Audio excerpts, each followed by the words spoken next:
Il est fascinant d'observer à quel point certaines cultures ont su préserver l'art du mouvement naturel, même avec le passage du temps. Au Japon, il n'est pas rare de croiser des hommes et des femmes de plus de 70 ans capables de marcher d'un pas stable, de s'accroupir avec aisance ou de porter leur course sans effort apparent.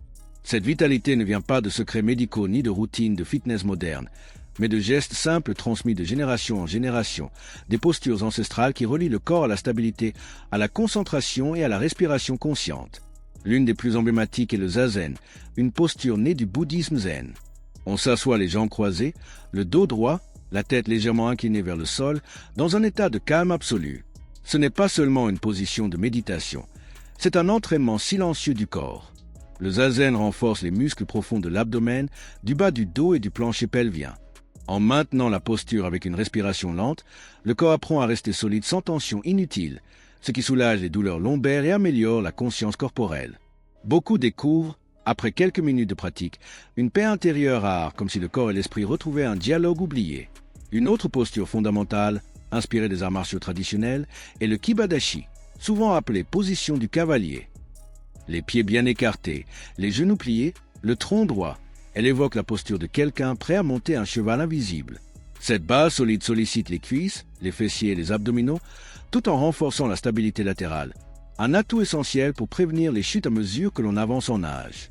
Mais au-delà de la force, le kibadashi enseigne la patience.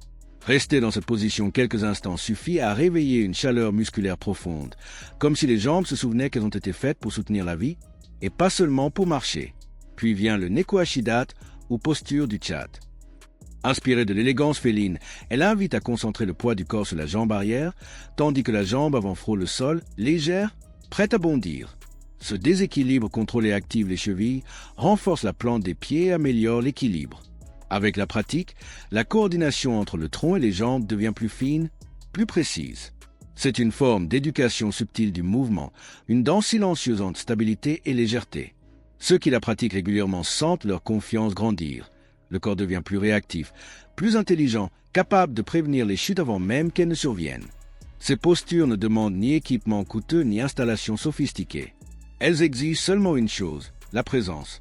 Être là, vraiment, dans chaque respiration, dans chaque micro-ajustement du corps.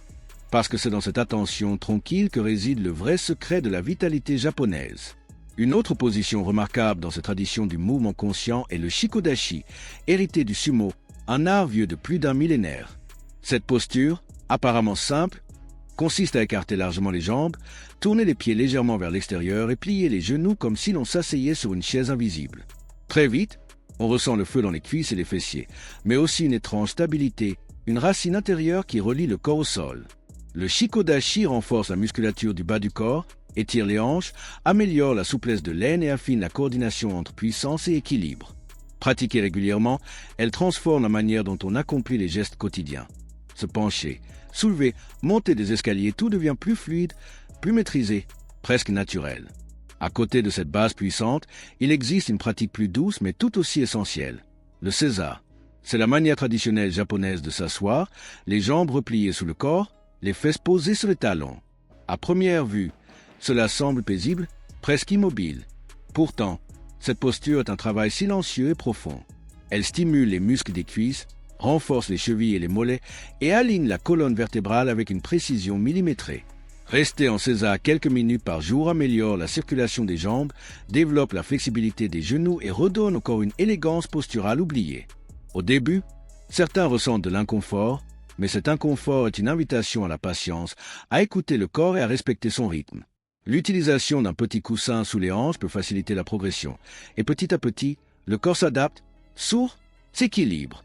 Ces deux postures, shikodashi et seiza, représentent deux pôles complémentaires, la force et la stabilité d'un côté, la flexibilité et la grâce de l'autre. Ensemble, elles forment la base d'un corps qui vieillit sans se raidir, qui reste vivant dans chacun de ses mouvements. Le secret n'est pas de faire beaucoup, mais de faire avec attention. Un instant de pratique consciente vaut plus qu'une heure de mouvements automatiques. Et si, en écoutant ce passage, vous ressentez le désir d'expérimenter l'une de ces postures, faites-le. Choisissez celle qui résonne avec votre corps aujourd'hui. Puis, après l'avoir essayé, venez partager votre expérience dans les commentaires. Dites-moi quelle posture vous a le plus surpris, ou celle qui a réveillé un muscle oublié depuis longtemps. Votre participation nourrit cette communauté, elle inspire d'autres à se reconnecter à leur propre corps. Et si ces mots vous ont parlé, si vous avez senti ne serait-ce qu'une étincelle de curiosité, prenez un instant pour vous abonner à cette chaîne. Cela aide à faire vivre cet espace où le mouvement devient un langage de santé, de respect et de liberté. Parmi les pratiques contemporaines adoptées au Japon, une posture moderne s'est intégrée harmonieusement à cet héritage de discipline corporelle, le wall squat ou position contre le mur. On s'y place dos à une paroi, puis on fléchit lentement les genoux jusqu'à former un angle droit, comme si l'on s'asseyait sur une chaise invisible. À première vue, rien de spectaculaire. Pourtant, au bout de quelques secondes, les cuisses commencent à brûler doucement, les abdominaux se contractent et la respiration devient le point d'ancrage. Ce simple exercice développe la résistance musculaire, renforce les genoux et stabilise le bassin.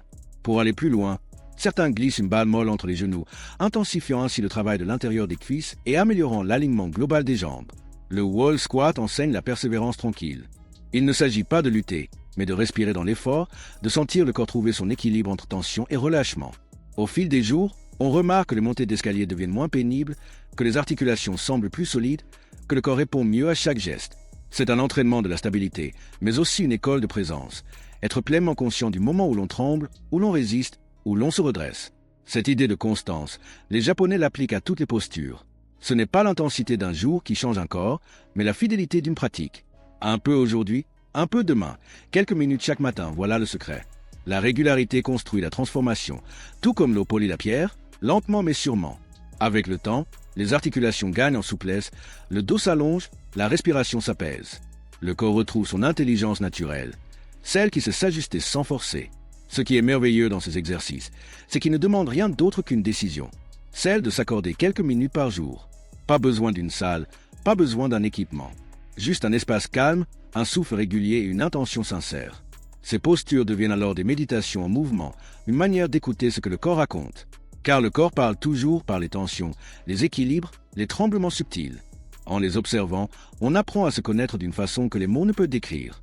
Et vous, avez-vous déjà ressenti ce moment où un simple mouvement change votre humeur, votre énergie, votre journée entière? Si oui, partagez-le. Sinon, essayez puis revenez raconter. Peut-être que votre expérience aidera quelqu'un d'autre à oser commencer. Vieillir n'est pas un déclin, c'est une transformation.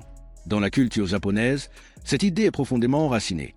Chaque année de vie n'est pas une perte, mais une couche de conscience supplémentaire. Et c'est justement dans le corps que cette sagesse s'exprime. Les postures ancestrales comme le seiza, le kibadashi, le neko ashidat, le zazen, le shikodashi ou encore le wall squat ne sont pas des exercices figés. Ce sont des ponts entre le mouvement et la paix intérieure, entre la force et la douceur. En les intégrant peu à peu dans la routine quotidienne, le corps apprend à coopérer avec le temps plutôt qu'à le combattre. Beaucoup découvrent que la vraie jeunesse ne réside pas dans la peau, mais dans la manière de se tenir, de respirer, de bouger. Un dos droit, des jambes fortes, une respiration calme, voilà les vrais signes d'un esprit vivant. Même après 60 ou 80 ans, le corps peut regagner sa stabilité, retrouver son ancrage. Il suffit d'une décision, celle de se remettre en mouvement, sans peur, sans précipitation. Un jour, 2 minutes. Le lendemain, 3.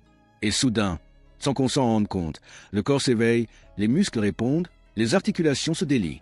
C'est la constance, non la performance, qui réécrit notre vitalité. Et ce voyage ne s'arrête pas au physique. En pratiquant ces postures, beaucoup sentent leur esprit s'éclaircir, leur humeur s'équilibrer, leur sommeil s'améliorer. Le stress atténue, remplacé par une sensation douce d'ordre intérieur. C'est que le corps et l'esprit ne sont jamais séparés, l'un rééduque l'autre. Prendre soin du premier, c'est apaiser le second. Ces gestes venus d'une culture qui honore la lenteur et la présence nous rappellent qu'il n'est jamais trop tard pour se réconcilier avec soi-même. Peu importe l'âge, la forme ou l'expérience, chaque corps a la capacité de renaître à travers des mouvements conscients. Le secret n'est pas la perfection du geste, mais l'intention du cœur. C'est elle qui transforme une simple position en acte de vie. Alors, si ces mots vous ont touché, si vous ressentez cette envie d'essayer ne serait-ce qu'une de ces postures, faites-le. Accordez-vous ce moment. Et après, venez partager votre expérience dans les commentaires. Racontez ce que vous avez ressenti, les petites découvertes, les difficultés peut-être, mais aussi les progrès. Ce partage fait vivre cette communauté. Il inspire ceux qui doutent encore. Il crée un lien entre tous ceux qui cherchent à vieillir en mouvement. Et si ce contenu vous a apporté quelque chose, un sourire, une réflexion, une motivation, abonnez-vous à cette chaîne. Non pas comme un geste automatique, mais comme une manière de dire oui à votre propre vitalité. Ici, chaque histoire compte, chaque parcours inspire. Ensemble, faisons du temps un allié et non un fardeau. Parce que le vrai secret du corps vivant, c'est d'aimer le mouvement un peu plus chaque jour.